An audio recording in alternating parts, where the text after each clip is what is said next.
A guerra na Ucrânia é mais um dos alvos dos cyberataques. Esses episódios que estão acontecendo pelas mais diversas partes do mundo já aconteceram até com o Departamento de Estado norte-americano.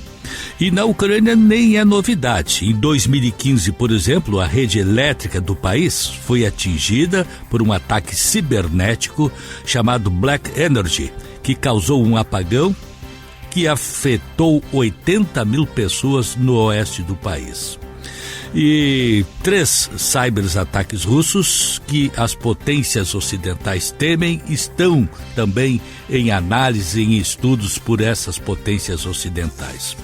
Mas justamente por esse ser um assunto tão complexo, de difícil conhecimento para o leigo, nós vamos conversar com um especialista do assunto. Nós vamos conversar com Ricardo Dastes, que é diretor da Professional Service da Scuna, que é uma empresa que atua há 34 anos em segurança cibernética.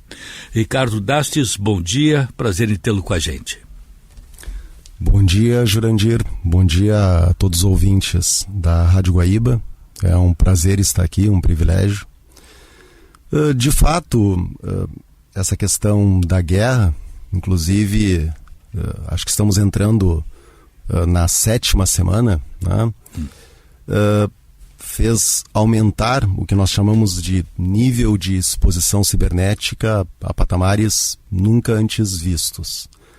O que nós percebemos que tem acontecido? Você citou alguns eventos aí de anos recentes. Se voltarmos para 2017, Jurandir, houve uma disseminação de um malware, ou vulgarmente poderíamos chamar de vírus também, um artefato malicioso, que ele foi disparado contra empresas, agências de governo e especialmente contra o sistema de energia ucraniano. Na época, os russos eles não assumiram a autoria, mas foram acusados por diversos países por estarem por trás desse ataque. O que era esse artefato, o que era esse ataque? Ele estava disfarçado de um ransomware, que são aqueles ataques, aqueles vírus que sequestram dados, aprisionam informações e pedem por resgate, como vimos acontecendo aí recentemente em tantas empresas, inclusive empresas brasileiras, empresas aqui do estado, em troca de um resgate. Porém, de fato, esse ataque ele não visava o sequestro dos dados, ele visava uma limpeza, ele visava aquilo que tecnicamente é chamado de data wiping, ou seja, deletar de forma irrecuperável, ou criptografar de forma irrecuperável. Ele era um ataque deliberado a sistemas ucranianos, então isso começou bem antes da guerra. Sim, certinho. No caso aqui, como esse fato que eu citei foi em 2015, que eu citei na abertura. E esse fato que eu estou citando agora, 2017, estamos falando agora de uma guerra, na verdade uma invasão, há 7 semanas. E por que estamos trazendo esse ponto à tona como um ponto não apenas da guerra Rússia-Ucrânia, e sim como um ponto que preocupa as organizações do mundo como um todo? Na época, em 2017, esse malware, esse vírus, ele acabou se espalhando por outras organizações. Então, por exemplo, ele comprometeu uma empresa do setor logístico localizada na Ucrânia, que era a Maersk, a Merck, a conhecida farmacêutica, e outras empresas. E por que estou falando isso? Porque, na verdade, a internet é uma só. Então, o estrago ele tem potencial para se espalhar por todos os cantos, inclusive Américas, inclusive nós aqui no Brasil. Então, esse potencial de risco, de certa forma, hoje ele está realmente em patamares nunca vistos, também por conta do contexto da guerra, obviamente não exclusivamente por conta disso. Bom, um potencial de risco que não se dá apenas lá naquela área da Ucrânia, onde nós temos esse conflito, mas que se dá por as mais diversas partes do mundo, né? Sim, e se nós pensarmos, Jurandir, e pegando após, então ali 2017, 2018, 2019, as empresas como um todo, em todas as partes do mundo, já vinham atravessando um fortíssimo processo do que chamamos de transformação digital, né?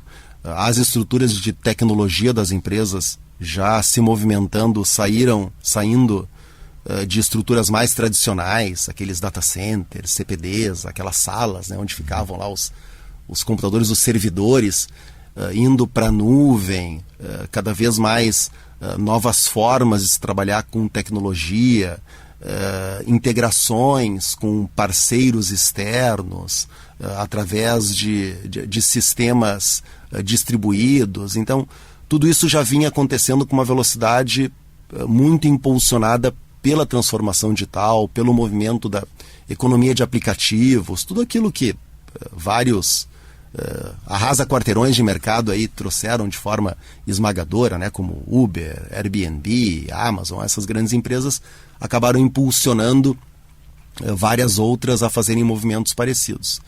E daí, no início de 2020, no contexto da pandemia, aconteceu algo ainda mais forte, que foi o movimento das pessoas para trabalharem fora dos escritórios. Né? E isso aconteceu ali entre março e abril de 2020, de uma forma absolutamente apressada, não planejada por boa parte das empresas, certamente a pandemia de uma forma não planejada, mas o movimento das pessoas irem trabalhar de casa, e com isso houve consequências por conta do que nós chamamos tecnicamente de aumento da superfície de ataques, também nessa esfera cibernética. Sim, porque aumentou o contingente de pessoas que passou a usar a internet para desenvolver seu trabalho, né? Sim, e até mais do que isso.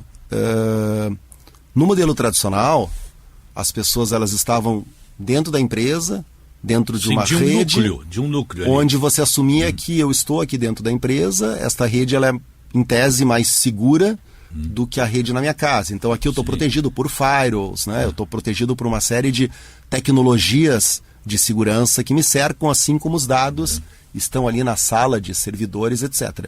Esses dados da sala de servidores... em casa tem vários lugares aí, vários funcionários que estão, cada um na sua respectiva casa, consequentemente todos mais sujeitos a isso. Exato.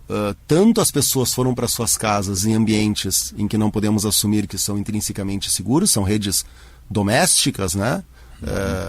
Utilizadas por toda a natureza de tipos de serviço, assim como os dados que estavam centralizados foram para a nuvem. Então, no cenário atual, você não tem mais aquele modelo das informações mais asseguradas dentro da empresa e aquilo que é fora do perímetro da empresa menos seguro. As pessoas trabalham de fora das empresas e agora no modelo híbrido acontecendo, acessando dados que estão na nuvem. Então, na verdade, você não tem mais aquele perímetro das empresas. Então, se você pegar esse contexto dos anos recentes, de certa forma o que está acontecendo agora por conta da guerra, que foi o nosso tema aqui inicial, ele apenas potencializou uma curva crescente de risco cibernético que já vinha aumentando 2017, 18, 19, 20, 21 e agora chegou num pico. Muito bem, nós estamos conversando com Ricardo Dastes sobre segurança cibernética. Vamos ao intervalo, voltamos em seguida com o Mundo na Guaíba.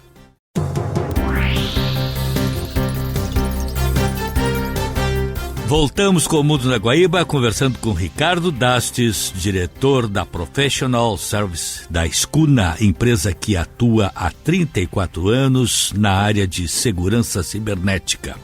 Nosso tema que está em destaque justamente em função da guerra na Ucrânia, que ressaltou esse aspecto. Aqui no Brasil, Ricardo, como é que nós estamos com relação a esta segurança cibernética? Estamos também suscetíveis aos ataques? Têm sido constantes ou estamos protegidos? Então, Jurandir, nós temos visto aí, infelizmente, eram notícias até um tempo atrás todos os meses, elas passaram a ser semanais, e recentemente eu recebi um calendário do mês de março, onde todos os dias, quase que literalmente todos os dias, houve algum incidente de grandes proporções envolvendo empresas, várias delas, inclusive brasileiras. Quase todos os dias, que loucura. Todos os dias. Tá? E temos percebido cada vez mais um movimento onde as grandes organizações, aquelas chamadas enterprise, né, aqueles grandes conglomerados, continuam sendo alvo, porém há um movimento claro dos hackers, dos grupos, né, de crime organizado, etc., se voltarem mais para o segmento de médias empresas e às vezes até de pequenas empresas. Eu tenho um dado aqui comigo, tá? Que dá conta de que 81% dos ataques têm sido direcionados para empresas com 1.000 ou menos funcionários. Tá? É um número de certa forma alarmante e até surpreendente, porque nós normalmente ouvimos falar dos grandes ataques em cima de grandes organizações, e esses em cima de empresas talvez um pouco menos conhecidas acabam não sendo tão comentados assim.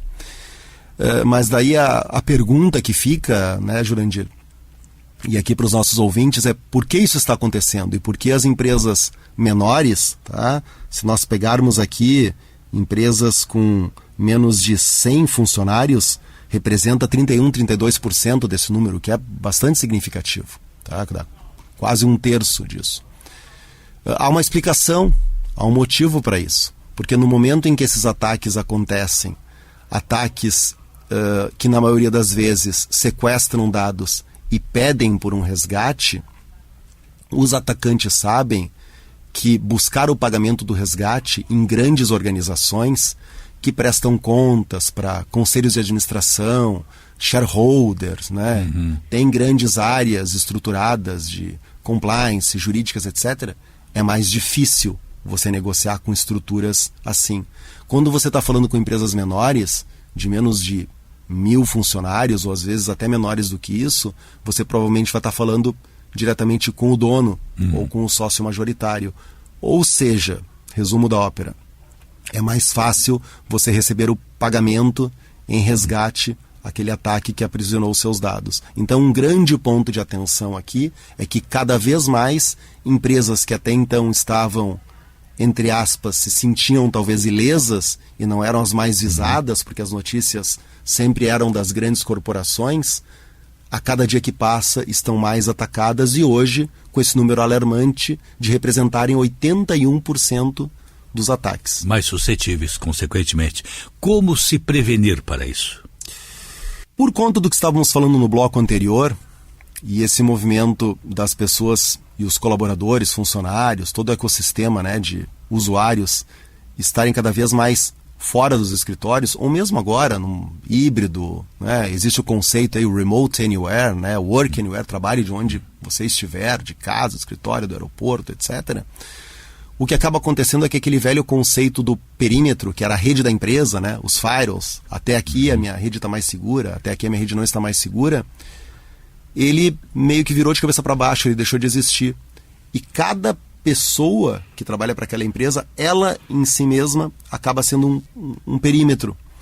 Então, a resposta a como se proteger é dar cada vez mais foco para as proteções para esses usuários, para essas pessoas, para os equipamentos que elas estão utilizando. Uma outra constatação também é que, se olharmos alguns anos atrás, os ataques eram muito voltados a sistemas. Então se explorava a vulnerabilidade no site, no e-commerce, no sistema de vendas online, dos grandes varejistas, dos grandes bancos, sistemas transacionais. Isso ainda acontece, mas hoje esses ataques que temos visto notícia, sabe onde, Jurandir, que é o elo normalmente de entrada do atacante? Não é a fragilidade mais sistêmica. Normalmente o elo, o vetor inicial de entrada é a conta de acesso, é um usuário e uma senha de alguma pessoa. É através daí que o ataque inicia. Então a resposta para a sua pergunta é aumentando o nível de proteção para a questão de credenciais, para a questão de acesso, para a questão de senhas, principalmente usuários que têm acessos administrativos, sejam eles da TI, porque são administradores de sistema, ou sejam pessoas de áreas financeiras, áreas de RH, etc., que muitas vezes precisam, né, de acessos diferenciados na sua máquina, por conta de várias atividades que desempenham no dia a dia, e elas são visadas como uma porta de entrada, sem saberem, na maioria das vezes, e as suas contas, os seus usuários, as suas senhas, são utilizadas como vetor inicial desses grandes ataques que param as organizações, muitas vezes por dias. Muito bem, nós estamos conversando com o professor de Ciência da Computação, Ricardo Dastis, a respeito de segurança cibernética. Vamos ao intervalo, voltamos em seguida.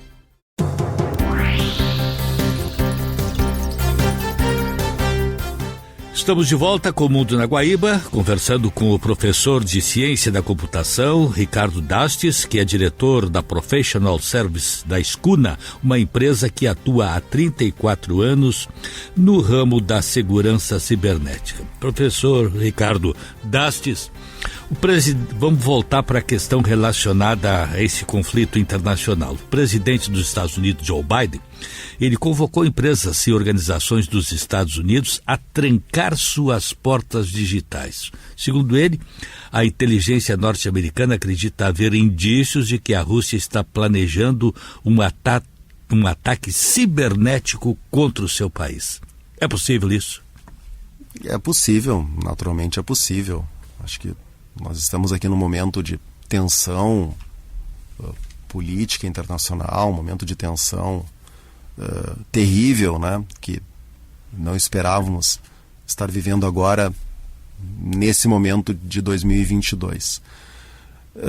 O que eu diria aqui para as organizações de todos os portes, né, brasileiras, e quem está nos escutando aqui, empresariado, colaboradores executivos, quem trabalha ou em área de tecnologia, segurança ou não, tá? É para cuidados naquilo que nós chamamos de segurança higiênica, uma expressão que acabou caindo no senso comum. E daí, se nós pegarmos lá a velha pirâmide de Maslow, né, as necessidades humanas, né, as primeiras delas ali, necessidades básicas, necessidades higiênicas, o mesmo acontece com relação à questão de segurança cibernética, segurança da informação. Existem algumas questões mais básicas, e eu estava dando exemplos no bloco anterior, de fortalecer os acessos, né?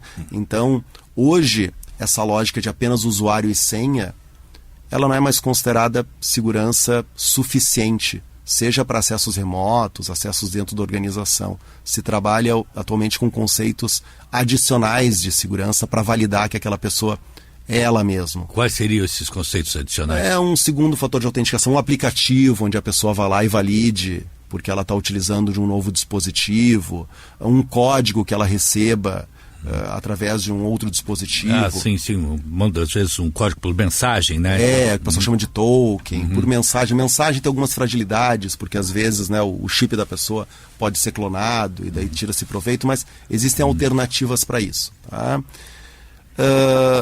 Esses mecanismos hoje passaram a ser considerados mais básicos. Isso era diferencial até alguns anos atrás, hoje deixou de ser diferencial. E mais do que isso, tá? É o que se chama de estratégia de segurança para contas e acessos de uma forma mais universal para companhias, inclusive essas que eu mencionei antes, de médio, pequeno porte, empresas de menos de 1.000, às vezes empresas de menos de 100 colaboradores, para que você blinde esse usuário que poderia estar sendo utilizado, a revelia dele, a revelia da empresa, como uma porta de entrada. Até porque esses usuários e senhas, existem bases hoje, em serviços de inteligência de ameaças com os quais a Escuna trabalha em suas parcerias, a gente tem acesso a informações de 9 bilhões de usuários, senhas, que vazaram ao longo dos tempos no mundo. Isso é mais usuários e senhas vazados que estão à disposição dos hackers do que pessoas que existem no planeta Terra. Né? Por quê? Porque muitas vezes tem mais de um usuário e senha da mesma pessoa. Ou seja, é muito fácil alguém invadir uma empresa, já que as portas acabam estando abertas por conta do trabalho, né, de fora da empresa invadir através de um usuário, de uma senha vazada ou de um ataque dessa natureza. Então a principal dica é esse nível de segurança em cima de credenciais de acesso, em cima do chamado endpoint, que é o dispositivo, é o notebook, é o computador daquele usuário, daquela pessoa, para que ela fique mais blindada. Eu chamei isso de segurança higiênica básica, porém é um básico para ambientes que são extremamente complexos, né? Então, também não vou aqui banalizar a situação como se ela fosse simples e pudesse ser resolvida do dia para a noite. Sabemos que não é bem assim. Muito bem. Nós conversamos com o professor de Ciência da Computação, Ricardo Dastes, a respeito desse tema, segurança cibernética, que, como nós vimos, vai desde lá da guerra da Ucrânia, da confrontação Rússia e Estados Unidos, até o dia a dia das pessoas na sua atividade cotidiana, né? Interessante. Professor, muito obrigado por sua atenção com o nosso ouvinte da Rádio Guaíba. Eu que agradeço, Jurandir. Abraço e muito obrigado a todos os ouvintes da Guaíba.